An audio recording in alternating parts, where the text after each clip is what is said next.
कि अगर इस मदारी, इस जोकर में दम है तो आप एक काम करें ना, आप कहते हैं कि इस देश का हिंदू फेनेटिक है, कट्टरवादी है, ये जो है इस्लाम को जानता नहीं है। एक एवरेज मुसलमान से आप बात करिए, आपने कुरान शरीफ नहीं पढ़ा, वो ऐसे पूछेगा आपसे जैसे वो पढ़ के ही पैदा हुआ था।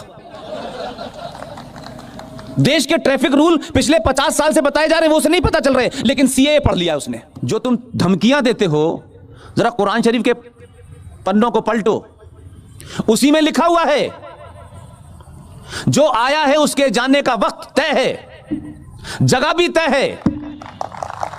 तुम्हारी औकात क्या है जो तुम किसी को उसके वक्त से पहले भेज दो। इसलिए धमकियां वही देते हैं जो कमजोर होते हैं।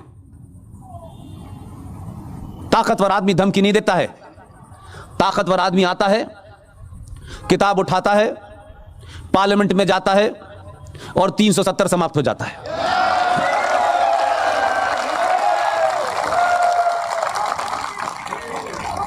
इसलिए यह जरूरी नहीं है कि जो धमकियां दे रहा हो वो बहुत ताकतवर होता है। हमने बड़ी धमकियां देखी।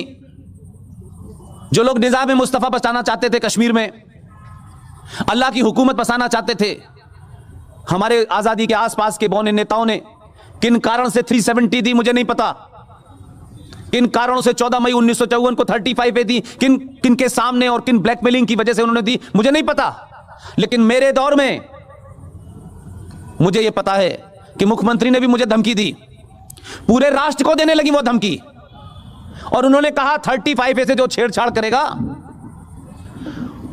ये समझ ले कि जम्मू कश्मीर में फिर तिरंगे को उठाने वाला नहीं मिलेगा। एक मुख्यमंत्री शपथ लेकर के भारत के संविधान की यह हिम्मत करती है कि वो धमकी देती है। सिटिंग चीफ मिनिस्टर, उस पर देशद्रोह का मुकदमा चलना चाहिए था, लेकिन सरकारें और समाज ने खामोशी इख्तियार की, इसलिए उसको लगा कुछ और बोलो। कुछ लोगों ने नजरअंदाज कर दिया, उसने दूसरा बयान दिया मुख्यमंत्री होते हुए।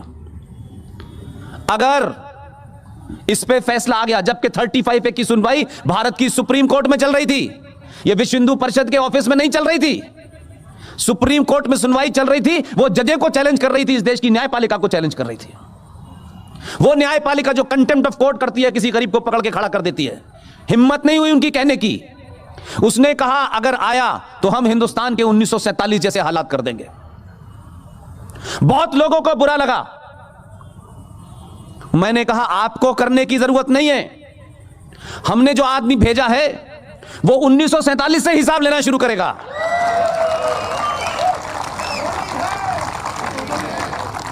इसलिए हो यह रहा है, संकट यह है कि यह शाहीन बाग, यह जेएनयू, यह हैदराबाद, यह दुनिया भर की यूनिवर्सिटी में बवाल क्यों है?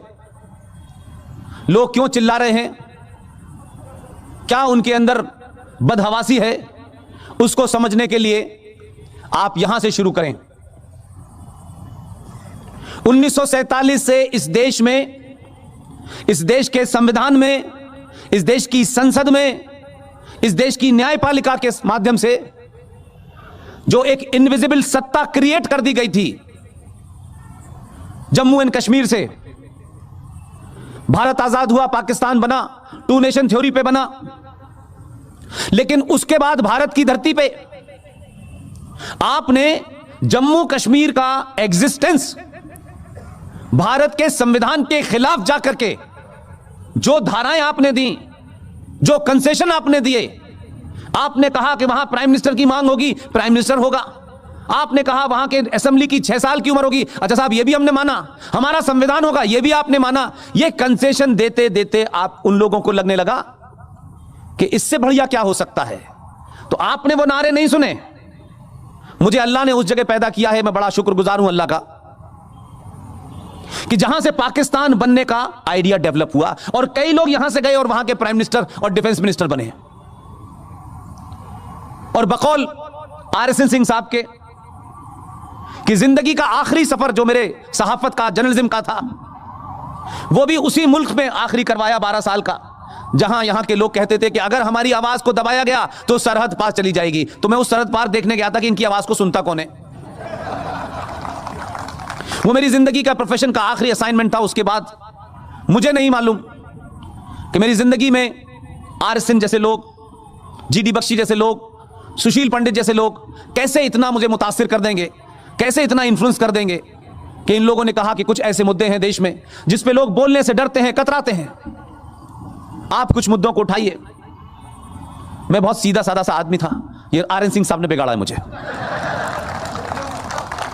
और मुझे खुशी है, आज मैं पूरे फख्र से कह सकता हूं कि आर एन सिंह साहब इस देश के हर बच्चे को बिगाड़ दे तो अच्छा है। न्यूज़ 24 पब्लिक लाइव चैनल को सब्सक्राइब, लाइक और शेयर